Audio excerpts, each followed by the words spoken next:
Why your money is broken and Bitcoin is the fix. Imagine your savings account is a bucket of water, but this bucket has a tiny invisible hole in it.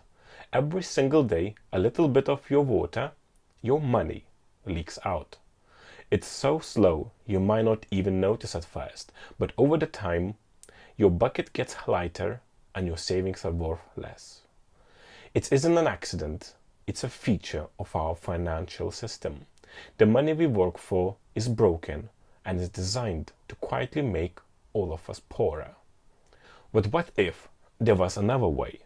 What if there was another type of money that was more like sealed vault than a leaky bucket? A form of money that nobody can print of more, nobody can devalue, and nobody can control. Today we are diving into the core ideas from one of the most important books on this subject to understand exactly why our money is broken and how Bitcoin was built to be the solution. The book in question is The Bitcoin Standard. Section 1, The Problem, A World of Easy Money. To really get the problem, we need to rewind the clock. Way back, people just traded stuff directly. This is called bartering. Imagine you are a pig farmer who needed a haircut. You would have to find a barber who not only was good with scissors, but also happened to want a pig right now. It's a huge headache that makes trade clunky and slows down the progress for everyone. So, humanity invented a better tool, money. People agreed on a single, desirable item to use as a go-between, whether it was seashells, salt, or beads. Money's main job is to act as a bridge, letting you sell your pig to anyone for cash, and then use that cash to get a haircut from any barber you want. But for money to be good money, it needs one crucial quality. It has to hold its value. Think of it like a good battery. It needs a store of energy for later. This is where our modern money completely fails. For money to hold its value, it must be difficult to create more of it. It has to be hard money. For thousands of years, the best hard money was gold. Gold's superpower is its natural rarity. It's incredibly expensive and difficult to find and mine more of it. Imagine all the gold ever mined is a giant swimming pool. The new gold dug up each year is like a small garden hose trickling into it. The hose is so small compared to the pool that it barely makes the water level rise. This is what makes a gold fantastic way to store your wealth over time.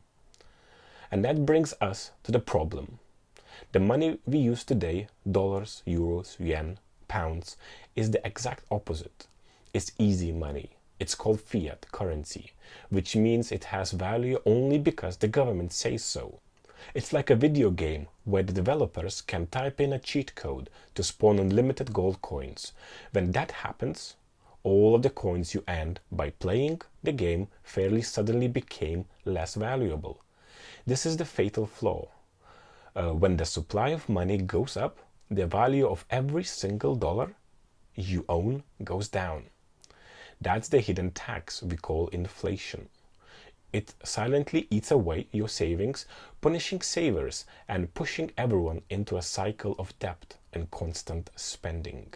Section 2, The Solution, a return of hard money. If easy, government-controlled money is the problem, what's the solution? The answer is to return to the principles of hard money. The answer is Bitcoin. Bitcoin arrived in 2009 as the world's first digital hard money, created specifically to fix the problems of our Fiat system.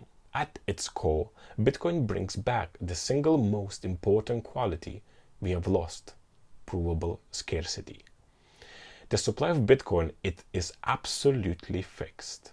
Imagine if we discovered a special type of gold and we knew for a fact that only 20 million ounces of it existed in the entire universe. Once it's all found, that's it, forever. That's Bitcoin.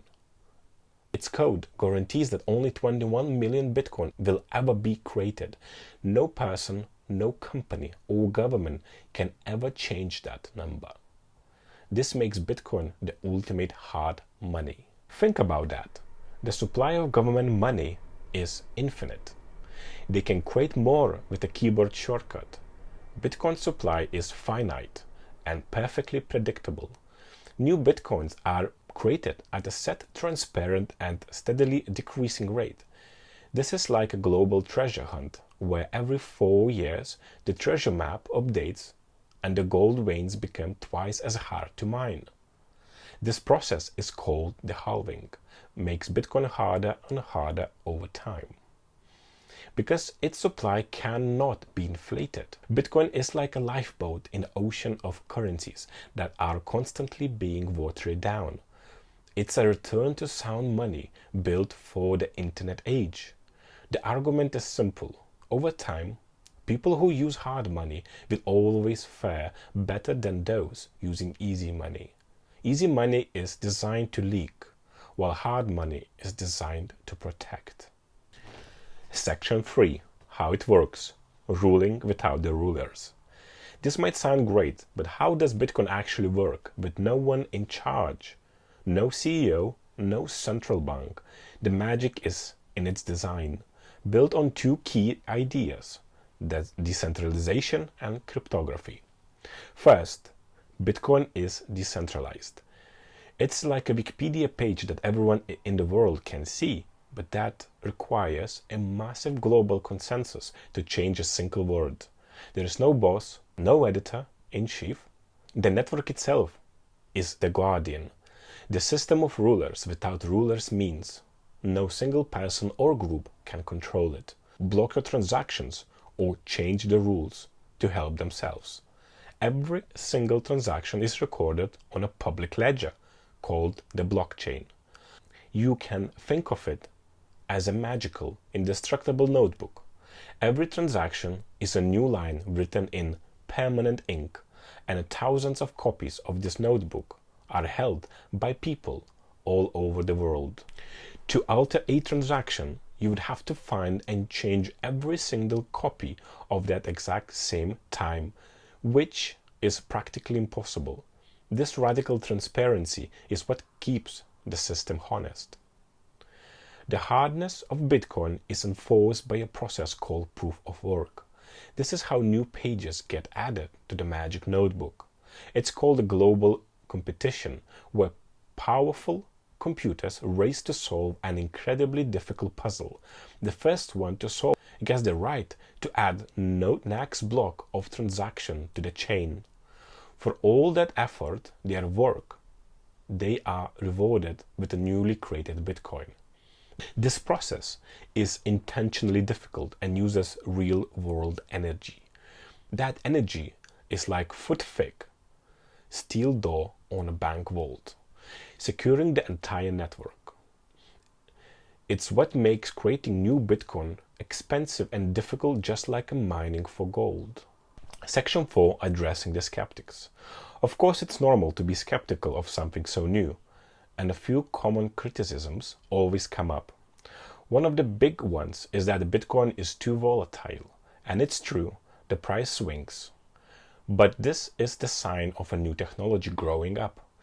Imagine a small boat launching into a vast ocean. At first, it's going to get tossed around by the waves.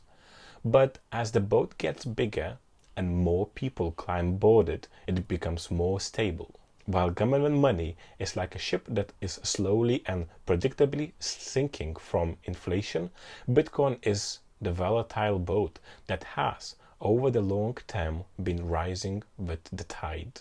Another common criticism is its energy use. The Bitcoin network does use a lot of energy, and that's a valid point. But that energy isn't being wasted. It's the cost of securing a global, unchangeable financial network that's open to everyone. It's the power that runs the digital vault door.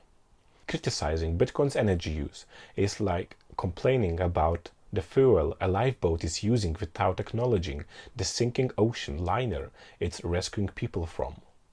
When you compare it to the massive, often hidden energy footprint of the traditional financial system, with its skyscrapers, data centers, and military backing, the conversation gets a lot more interesting. Look, Bitcoin is new, but the criticisms often miss the bigger picture. They focus on growing pains while ignoring the fundamental disease Bitcoin was built to cure: our failing system of easy money. Section 5, CTA, why this matters to you. So why should you care? Because the easy money system turns all of us into runners on a financial treadmill.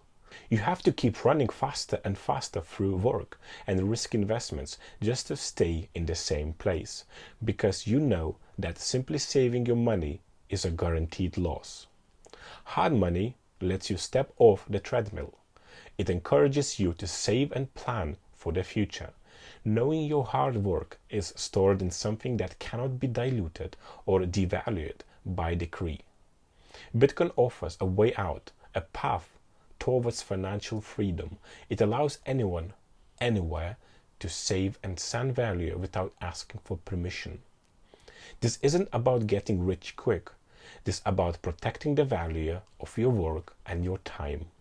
It's about opting into a financial system with fair, predictable rulers for everyone. If you want to truly understand these concepts, they are laid out brilliantly in the book, The Bitcoin Standard. It is an absolute must-read, and to continue on this journey with us, make sure you subscribe to this channel and ring that notification bell for our next video. And in the conclusion, thank you for staying for this long in this video. And I wanted just to say that the bottom line is this: the money we are forced to use is like a leaky bucket and designed to lose its value over time. History shows us again and again that hard money, money that is difficult to create, is the foundation of prosperity. Bitcoin is the modern world's answer. Is the world's first digital hard money, a sealed vault secured by the global network with a supply that is set in stone. It gives every one of us a choice. You can stick with a system where your money is designed to fail you, or you can opt into a new one designed to protect your value. In our next video, we will explore the fascinating history of early forms of money to see how different cultures all come to the same conclusion about what makes money good. The choice about the future of money is becoming clearer every day. The question is which one you're going to choose. Thank you.